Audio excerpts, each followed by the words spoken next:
Hello, friends, guildmates, heretics, and fellow seekers. Welcome back to Idea Sex, where we take an analytical lens to mysticism and spirituality. My name is Kiara, the Mad Witch, and today I am so excited to be talking about this epic, hope-renewing, paradigm-shattering division that most people don't even realize exists. What is the source of this division, you ask? The existence of psychic phenomena. That always sounds so weird when I say it out loud. The way I said it didn't help, but hear me out for a second. Have you ever had that experience of someone staring at you and you could feel them staring at you and you turn around to look and there is in fact someone staring at you? Have you ever had that experience of your phone ringing and you know who's calling even when you have no reason to expect a phone call from that person? Have you ever had the experience of having a song stuck in your head and then you turn on the radio and that song is playing? Have you ever experienced a synchronicity of any kind that made you wonder? Have you? These are what we might call psi-light experiences because they're subtle enough that we can chalk them up to just being strange coincidences and then we can forget about them and go on about our merry lives. But for some of us, when we accumulate enough of these experiences, or when we have ones that aren't light experiences, right? They're kind of dramatic. We start to wonder what the hell is going on. And if you go down that rabbit hole and you start to look for answers, what we find is there's actually a huge body of scientific literature on psychic phenomena. And what is absolutely astounding is that a number of different classes of experiments of psychic phenomena have exceeded the 6 sigma threshold. And this is a big deal because for something to exceed 6 sigma, that means the odds against chance are calculated at being 1 to a billion in a directional or one-tailed test, or 500 million to 1 in a non-directional test. I can only count to 10, so suffice to say, it's a lot.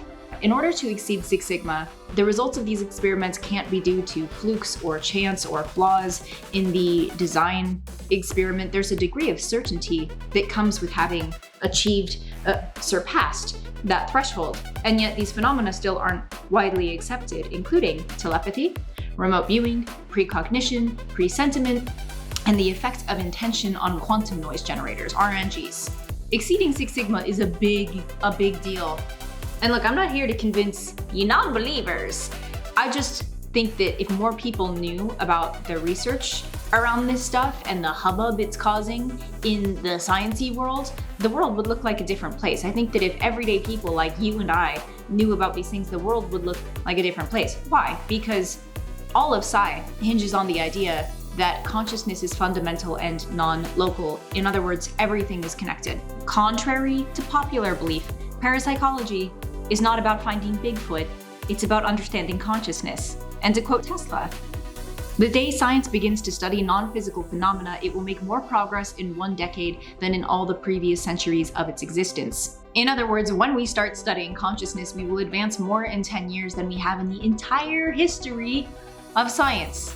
According to a dude who was like, I don't know, pretty smart in science or something. Today, there are a number of scientists and institutions that are taking the scientific method and applying it to phenomena not previously understood. And in doing so, they literally risk their livelihoods. They risk exile. Not like back in Jacobo's day, right? Where you studied this stuff and you tried to make it public knowledge and you were assassinated for it. But today, in the world of academia, if you are a scientist or a researcher and you profess interest in parapsychology, like you want to go explore psychic phenomena, people won't hire you. Universities won't hire you. You get written off as a wackadoodle for taking an interest, just being curious about something for which there's actually an overwhelming amount of evidence. It makes no sense. And how telling is that, right? Because academia, and science in particular, it's supposed to be marked by curiosity, by a lack of bias, but Psi research flies so fundamentally in the face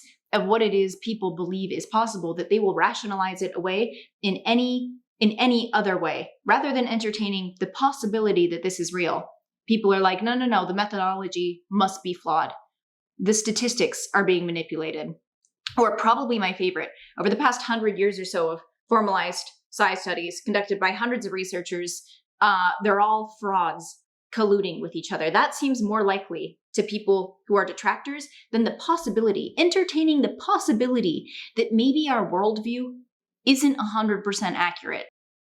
But this form of systematic study that we call science, it is built on a long history of being wrong and then continuously correcting itself, right? Think about how scientists were scoffed at 40 years ago for believing that meditation had positive effects on our health, for believing that our brain is connected to our immune systems, for believing that our emotions play a role in our long-term health, right? Think about how most scientists didn't believe in meteorites until 1803, right? Think about the number of scientists who were ridiculed by the mainstream, whose ideas were rejected, and we now know they were right. Copernicus, Galileo, Kepler, they all dared to tell us the Earth revolves around the sun. Alfred Wegener on continental drift. Gregor Mendel on genetic inheritance. Pythagoras telling us the Earth isn't flat. The list goes on and on and on. So why is it that we think we've reached a point where this is no longer happening, right? What we're seeing happen with parapsychology, driving skeptics up a wall, is the same thing that we've seen happen throughout history, where all the evidence is pointing in a direction, and that direction is 180 degrees from the dominant paradigm, right? Just because we believe this thing and have believed this thing for a long time doesn't mean it's true. Anyone who's had an awakening, we know exactly what's going on here, right? It all goes back to that pesky part of the human psyche we call the ego. And the egoic mind is the voice in our head that narrates everything going on in our lives. A lot of people, especially intellectuals, we identify with that voice in our head. And I've got a long video on that there. But suffice to say, when we identify with our ego, with the voice in our head, it creates a number of issues. The short of it is that when we believe we are the voice in our head, then anything that contradicts that voice feels like an attack, right? And when it feels like an attack, we respond very irrationally. You know how there are some people, right, where you can actually have a conversation and disagree, but rather than it spinning into a heated argument, you can just have a respectful exchange of ideas. That indicates that these two people aren't approaching the conversation from the ego. It's much less common than the alternative, where people are so entrenched in their beliefs that they'll disparage, sneer, or blow up at someone who believes differently, right? If you're not sure what I'm talking about, flip to literally any news channel. In fact, there is a really amusing anecdote in the reality of ESP. I think it was in the preface, where this parapsychologist is on an ABC show and he's debating the validity of psi research with a skeptic. And the skeptic just keeps dismissing psi in really broad, vague ways. So the conversation is kind of bizarre, and the parapsychologist gets a little frustrated, and he's finally like, okay, why don't you choose an experiment where you think that the experiment is wrong, that it's flawed in some way, and we can discuss why it is that these findings aren't valid. And the skeptic's literal response is, you don't actually think I read this stuff, do you? How do you know it's fake if you haven't read it? And that summarizes the problem that psychic research runs into all the time, is that people don't even look at it. They just immediately dismiss it because they believe it isn't possible.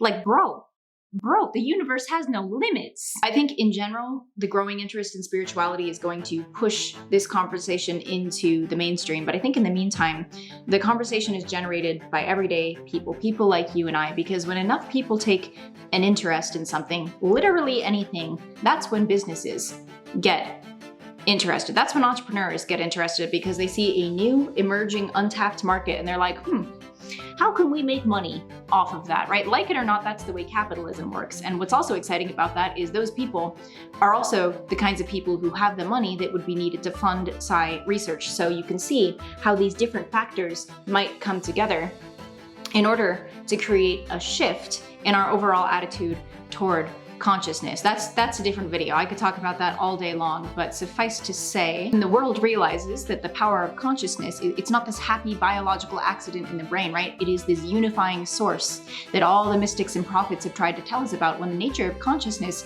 is more widely known and that understanding is integrated, no system and no person on this planet will go untouched. I've said it a million times before, and I will say it a million times more. Space is not the final frontier.